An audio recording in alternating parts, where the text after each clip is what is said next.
الحمد لله وكفى وسلام على عباده الذين اصطفى أما بعد قال النبي صلى الله عليه وآله وسلم والذي نفسي بيده لا تدخل الجنة حتى تؤمنوا ولا تؤمنوا حتى تحابوا أفلا أدلكم على أمر إذا فعلتموه تحاببتم افشوا السلام بینکم او کما قال علیہ الصلوۃ والسلام۔ میرے محترم دوستوں، آپ صلی اللہ علیہ وآلہ وسلم نے اس حدیث شریفہ کے اندر ایمان کی جنت میں داخل ہونے کا اور دنیا کے اندر محبت اور آپس میں دوستی پیدا کرنے کا بہترین وظیفہ فرمایا ہے۔ آپ صلی اللہ علیہ وآلہ وسلم نے فرمایا کہ والذی نفسی بیدہ، کہ قسم ہے اس ذات کی جس کی قدرت کے اندر میری سانس ہے،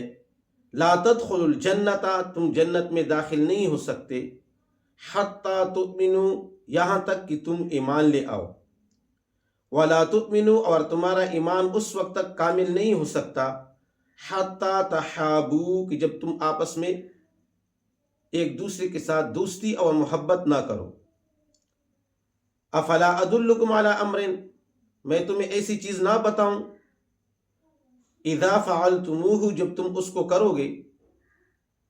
تحاببتم، تو تمہاری آپس میں دوستی اور محبت پیدا ہو جائے گی، افشوا السلام بینکم، وہ چیز آپس میں سلام پھیلانا ہے۔ تو میرے محترم دوستوں، معاشرے کے اندر دوستی اور محبت پیدا کرنا، اس کا بہترین ذریعہ آپ صلی اللہ علیہ وآلہ وسلم نے سلام کو قرار دیا ہے کہ جب تم سلام کو پھیلاؤ گے، ایک دوسرے کو سلام کرو گے، تو تمہاری آپس میں دوستیاں اور محبت پیدا ہو جائے گی۔ آج کل اگر ہم دیکھیں تو ہمارے معاشرے سے محبت، پیار محبت اور دوستی رشتہ داریاں ختم ہونی جا رہی ہیں۔ اس کی وجہ یہ ہے کہ ہمارے معاشرے سے سلام کا رواج ختم ہو گیا ہے۔ ہم سلام نہیں کرتے، آتے جاتے، اٹھتے بیٹھتے، کسی بھی جگہ جب ہم جاتے ہیں یہ تو کہتے ہیں کہ آپ آئیں، آپ بیٹھیں، کہاں جا رہے ہو، کیا ہے، لیکن سلام نہیں کرتے۔ تو سلام کا رواج ختم ہونے کی وجہ سے معاشرے کے اندر محبت بھی ختم ہوا، دوستی رشتہ داریاں بھی ختم ہونے لگی۔ تو لہٰذا یہ سلام، یہ معاشرے کے اندر امن و امان، محبت، رشتہ داریاں پیدا کرنے کا بہترین ذریعہ ہے۔ اور میرے محترم دوستوں، صرف یہ نہیں کہ معاشرے کے اندر، دنیا کے اندر سلام سے ہمارے آپس میں دوستیاں بنیں گی، ہمارے آپس میں محبتیں بنیں گی، یہ بھی بنیں گی، لیکن سلام یہ ثواب کا بھی یہ بہت بڑا ذریعہ ہے، اجر و ثواب کمانے کا بھی ایک بہت بڑا ذریعہ ہے ثواب۔ چونکہ دوسری جگہ روایت کے اندر آتا ہے کہ ایک شخص آپ صلی اللہ علیہ وآلہ وسلم کے پاس آیا، اس نے کہا السلام علیکم، آپ صلی اللہ علیہ وآلہ وسلم نے اس کا جواب دیا اور پھر فرمایا کہ آپ کے لیے 10 نیکیاں ہیں۔ دوسرا شخص آیا، اس نے کہا السلام علیکم ورحمۃ اللہ، تو آپ صلی اللہ علیہ وآلہ وسلم نے اس کو بھی جواب دیا اور پھر فرمایا کہ آپ کے لیے 20 نیکیاں ہیں۔ تیسرا شخص آیا، اس نے عرض کیا السلام علیکم ورحمۃ اللہ وبرکاتہ، تو آپ صلی اللہ علیہ وآلہ وسلم نے اس کو بھی جواب دیا اور پھر فرمایا تمہارے لیے 30 نیکیاں ہیں۔ تو لہٰذا یہ سلام کرنا، السلام علیکم ورحمۃ اللہ وبرکاتہ، اس سے ہماری دنیا کے اندر محبتیں بھی بنیں گی، رشتہ داریاں بھی قائم رہیں گی، اور ہمارے عمل نامے میں اس سے نیکیاں بھی لکھی جائیں گی۔ 3 چیزیں، قاعدہ یہ ہے کہ فرض اور واجب کا ثواب زیادہ ہوتا ہے مستحب سے، لیکن 3 کام ایسے ہیں کہ جو مستحب ہے لیکن اس کا ثواب فرض اور واجب سے زیادہ ہے۔ ایک جو ہے مقروض ہے، آپ نے کسی کو قرض دیا ہے، اس مقروض کو جب وہ تنگ دست ہے، آپ کو واپس نہیں کر سکتا قرض، آپ نے اس کو مہلت دی کہ چلو دوسرے موقع پر دے دو، یہ مہلت دینا یہ فرض اور واجب ہے، اور اس کے اوپر اپنے اس مال کو صدقہ کر دینا یہ مستحب ہے، کہ آپ کہیں کہ بس میں نے صدقہ کر دیا، میں نے معاف کر دیا، میں لیتا ہی نہیں ہوں آپ سے، یہ مستحب ہے، لیکن اس مستحب کا ثواب فرض اور واجب سے زیادہ ہے۔ جو اس کو آپ نے مہلت دی فرض اور واجب ہے، لیکن اس مہلت سے اس مستحب کا ثواب زیادہ ہے۔ دوسری چیز، جب آپ نماز کا ارادہ کریں، نماز پڑھنے کا ارادہ کریں، تو اس وقت وضو کرنا فرض اور واجب ہے۔ اگر وضو نہیں کریں گے تو نماز نہیں ہوگی۔ اور جب نماز کا ٹائم داخل ہو جائے، جیسے کہ ظہر کا وقت داخل ہوا، وقت داخل ہونے کے بعد وضو کرنا یہ مستحب ہے، لیکن اس مستحب کا ثواب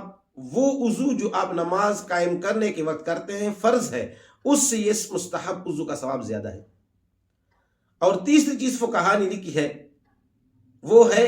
سلام کا جواب۔ سلام کا جواب دینا فرض اور واجب ہے، اور سلام کرنا مستحب ہے، لیکن اس مستحب کا ثواب سلام دینے سے جو فرض اور واجب ہے اس سے زیادہ ہے۔ تو سلام یہ بہت بڑی عبادت ہے، لیکن افسوس کے ساتھ کہ ہمارے معاشرے سے رواج یہ ختم ہونے والا ہے۔ اسلام میں آپ صلی اللہ علیہ وآلہ وسلم کی اس امت کو اللہ رب العزت نے بہت ساری خصوصیات دی ہیں جو باقی امتوں کو نہیں ملی۔ ان میں سے ایک خصوصیت یہ نماز سلام بھی ہے کہ باقی امتوں کو السلام علیکم کے یہ الفاظ نہیں ملے۔ علماء نے لکھا ہے کہ عیسائیوں کے سلام کا طریقہ یہ تھا کہ وہ منہ پر ہاتھ رکھتے تھے، جب وہ سلام کرتے تھے ان کا طریقہ یہ تھا منہ پر ہاتھ رکھتے تھے، السلام علیکم کے الفاظ نہیں تھے، منہ پر ہاتھ رکھتے تھے، یہ ان کے سلام کا طریقہ تھا۔ اور یہودی سلام کرتے تھے، وہ ہاتھ سے اشارہ کرتے تھے، منہ سے وہ بھی الفاظ نہیں کہتے تھے السلام علیکم، ہاتھ کے اس اشارے سے وہ سلام کرتے تھے۔ اس لیے فقہا نے لکھا ہے کہ اگر آج بھی آپ کسی کو سلام کرتے ہیں وہ دور ہے تو آپ اس کو ہاتھ سے اس اشارے سے اگر سلام کریں گے تو منہ سے کہنا ضروری ہے، چاہے وہ سنے یا نہ سنے، لیکن آپ منہ سے بھی کہیں السلام علیکم، ہاتھ سے اشارہ بھی کریں، ہاتھ سے اشارے کو اس کو تنبیہ ہوگی کہ مجھے سلام کر رہا ہے، اور منہ سے الفاظ ادا کرنے پر آپ کو ثواب ملے گا۔ یا اسی طرح آپ راستے پہ جا رہے ہیں تو بعض دفعہ جو ہے نا وہ لوگ الارم بجاتے ہیں گاڑی کا، سوار ہو کے جا رہے ہیں، دوسرا سلام جس کو کرنا ہے وہ دور ہے، تو علماء نے لکھا ہے کہ اس کے ساتھ ساتھ کہ آپ الارم بجا رہے ہیں السلام علیکم کے الفاظ بھی کہیں، اس لیے کہ یہودیوں کے ساتھ مشابہت نہ آئے، من تشبہ بقوم فہو منہم، آپ صلی اللہ علیہ وسلم منع فرمایا مشابہت سے، تو ان سے مشابہت نہ آئے، تو لہٰذا یہودیوں کا سلام کا طریقہ یہ تھا کہ وہ ہاتھ اوپر کرتے تھے، ہاتھ کے اشارے سے سلام کرتے تھے، اور مجوسی سے سلام کرتے تھے وہ جھک کر کیا کرتے تھے، جھکتے تھے، سلام کے الفاظ وہ بھی نہیں کہتے تھے، وہ جھکتے تھے اور سلام کرتے تھے۔ یہ اس امت کا خاصہ ہے کہ اللہ رب العزت نے اس امت کو بڑے زبردست الفاظ دی، السلام علیکم 10 نیکیاں، السلام علیکم ورحمۃ اللہ، تو جو نا 20 نیکیاں، السلام علیکم ورحمۃ اللہ وبرکاتہ، اس کے اوپر 30 نیکیاں ملتی۔ اللہ تعالیٰ سے دعا ہے کہ اللہ تعالیٰ ہمیں سلام کرنے کی توفیق نصیب فرمائے۔